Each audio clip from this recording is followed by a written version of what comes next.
నమస్తేనా? నమస్తే brother. November 11 ఎన్నికలు జరుగుతున్నాయి. ఎలా ఉంది? 3 పార్టీలు హోరాహోరీగా నడుస్తున్నట్టు తెలుస్తుంది. ఎలా ఉంది పరిస్థితి? ఇక్కడ కాంగ్రెస్ అభ్యర్థి నవీన్ యాదవ్ అఖండ మెజార్టీతో గెలవడం ఖాయము. ఆ! ఎందుకంటే ఈ టీఆర్ఎస్ బీజేపీలు చేసే ఈ ప్రాపగండలన్నీ కూడా ఇప్పుడు నవీన్ యాదవ్ కానీ నవీన్ యాదవ్ తండ్రిని కానీ రౌడీ షీటర్ అని అంటారు. కానీ వెనకట ఈ ప్రాంతం అనేది ఇంత అభివృద్ధి లేకుండిండే. అప్పుడు ఈ బలగం కానీ పెద్ద మనస్థానం కూడా వీలే చేసేది. కాబట్టి ఒక గ్రామంలో మనం సర్పంచ్ దగ్గర పోయినప్పుడు ఏదైనా పంచాయతీ చెప్పమంటే ఇద్దరు అన్నదమ్ములకు చెప్పినప్పుడు అన్నదమ్ముడు ఎట్లా ఒక తమ్ముడు తిడతాడు, ఇద్దరికి సమన్యాయం చేయలేము. ఆ న్యాయం చేసిన భాగంలో శ్రీశైలం యాదవ్ అంటే పెద్ద మనస్థానం చేసి భూముల పంచాయతీలు కానీ ఫ్యామిలీ పంచాయతీలు కానీ ఏవైనా చెప్పిండు. కాబట్టి అక్కడ ఆయనకు వీళ్ళు ఒక ప్రాపగండ లేపి పుకారు చేస్తారు. అంతేగాని శ్రీశైలం యాదవ్ కు గత 10 సంవత్సరాల నుంచి బీఆర్ఎస్ ప్రభుత్వమే ఉన్నది.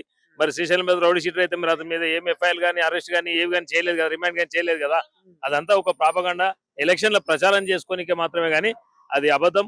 ఆయన చేసే సోషల్ సర్వీసులలో తప్పకుండా శ్రీశైలం యాదవ్ చేసిన సర్వీస్ అంతా నవీన్ యాదవ్ ఎక్కడ నవీన్ చేసే యాదవ్ తోటి 35 నుంచి 50,000 మేయర్ తోటి ఈ జూబ్లీహిల్స్ కాన్స్టిట్యూన్సీ నుంచి నవీన్ యాదవ్ గెలుపుడు ఖాయం. Okay, thank you. నమస్తేనే. నమస్తే. నవంబర్ 11 ఎన్నికలు జరుగుతున్నాయి. ఎలా ఉంది పరిస్థితి? జూబ్లీహిల్స్ లో మరి ప్రచారం ఎలా జరుగుతుంది కాంగ్రెస్?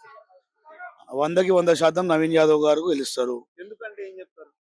ఆయన ఇంతకుముందు 2 times కంటెస్ట్ చేశారు. ఆయనకి హీ నోస్ వెరీ వెల్ ఏ గల్లీలో ఏం నడుస్తుందో ఆయనకు మంచి అవగాహన ఉంది. లోకల్ అయినా ఒక బీసీ బిడ్డ, ఈసారి 100% బీసీ బిడ్డకి అవకాశం ఇస్తారని చెప్పేసి నేను అనుకుంటున్నాను. ఇంకోటి, ప్రభుత్వం ఇచ్చిన హామీలు కానివ్వండి, మన రేషన్ కార్డులే కానివ్వండి, ఉచిత కరెంటే కానివ్వండి, ఇన్ని ఉద్యోగాలే కానివ్వండి, ఇవన్నీ చూసి కాంగ్రెస్ పార్టీకి పట్టం పడుతుంది కనబడుతుంది. అంటే పథకాల మీద కొంచెం ప్రజల వ్యతిరేకత ఉన్నారు, గెలిచే అవకాశం తక్కువ అని చెప్తున్నారు కదా బాబా. అది ప్రజల వ్యతిరేకత కాదు, బీఆర్ఎస్ వ్యతిరేకత. అంతేనా? ఆ బీఆర్ఎస్ వాళ్ళు ఏదో సోషల్ మీడియాలో పెట్టి అంత ఏదో తమాషా చేస్తారు. కానీ ప్రజలు ఎంత వ్యతిరేకత, మేము తిరుగుతున్నాం కదా, మాకు తెలుస్తుంది కదా. నవీన్ యాదవ్ అంటే మా ఇంటి బిడ్డ అన్నట్టు మాట్లాడుతున్నారు. మీరు చూసి ఉండొచ్చు. నవీన్ యాదవ్ అనే వ్యక్తి లోకల్, 100% ప్రజలు ఆయనకు పట్టం కడతారు అని చెప్పేసి మీ ద్వారా తెలియజేస్తారు. 35 నుంచి 50,000 వరకు మీటర్. రౌడీ షీటర్ అంటూ ఉన్నారు కదా, గత నాయకులు కూడా అంటూ ఉన్నారు. రౌడీ షీటర్ ఎవరు? ఆయన సోషల్ వర్క్ చేస్తే రౌడీ షీటరా? ఎంతో మందికి మొన్న 4,000 మందికి ప్రోగ్రామ్ చేసిండా లేదా? ఆడపడుచులకి రౌడీ షీటరా? అన్ని వేస్ట్ ముచ్చట్లు. రౌడీ షీటర్ ఎవరు? బీఆర్ఎస్ ప్రెసిడెంట్, ఆయన working president KTR rowdy sheeter. నీకు పని చేతగాక రౌడీ షీటర్ అంటే అయిపోతుందా? సోషల్ వర్క్ చేస్తలేడా? అది ఏదో ప్రోపగాండా, ఏదో పబ్లిక్ లో నడిపిస్తారు. దాని తప్ప 100% నవీన్ యాదవ్ గారు ఇక్కడ గెలుస్తారు. హాయ్ బ్రదర్, మీ పేరు? నా పేరు శంకర్. జూబ్లీహిల్స్ లో నవంబర్ 11 ఎన్నికలు జరుగుతున్నాయి. ఎవరు గెలిస్తే బాగుంటుంది, ఎవరు గెలిపిద్దాం అనుకుంటారు? మేమైతే కాంగ్రెస్ పార్టీని గెలిపించాలని, నవీన్ యాదవ్ని గెలిపించాలని చాలా కృషితోటి మేము కూడా జనాలలో తిరుగుకుంటా అందరికి ప్రచారం. నవీన్ యాదవ్ ఎందుకు గెలిపిస్తారు? నవీన్ యాదవ్ నిజమైన కార్యకర్త స్థాయి నుంచి పబ్లిక్ లో ఉంటూ ఇప్పుడు 2 సార్లు పోటీ చేసి ఓడిపోయినా కూడా నాకు ఈ రాజకీయం ఎందుకు అని వెనుక తిరగాలి.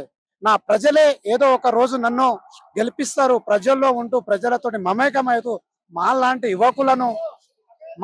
యువకులను కలుపుకొని మా బాధలు ఏది ఉన్నా కూడా చెప్తే కూడా నవీన్ యాదవ్ మన ఇంటి అన్న మా ప్రాబ్లం ఇది ఉందా అంటే, తమ్ముడు నేనున్నా మీకోసం, మీకు ఏ ప్రాబ్లం ఉన్నా కూడా నేను ఉంటా అని తలుపు తట్టే అన్న నవీన్ అన్న కాబట్టి నవీన్ అన్నాన్ని మేము గెలిపించాలని అనుకుంటున్నాము. అంటే కాంగ్రెస్ ప్రభుత్వం మీద కొంచెం వ్యతిరేకత ఉంది, పథకాల మీద వీటి మీద వ్యతిరేకత ఉంది, గెలిచే అవకాశం తక్కువ ఉందని చెప్తున్నారు కదా. మరి ఇది ప్రతిపక్ష పార్టీలు చేసే కుట్ర మాత్రమే, కానీ నిజమైన ప్రజలలో మాకు లేదు. నిజంగా ఇలా కాంగ్రెస్ పార్టీ రాగానే రేషన్ కార్డ్ అండి, మా పేదలకు ఏం కావాలి? ఒక రేషన్ కార్డు కావాలి. 15 సంవత్సరాలు కేసీఆర్ పార్టీ ఇప్పటి వరకు ఇవ్వలేదు. రేషన్ కార్డు రాగానే రేవంత్ రెడ్డి సన్న బియ్యం, మేము తినే బియ్యం కొనుక్కోవాలంటే ఎంత?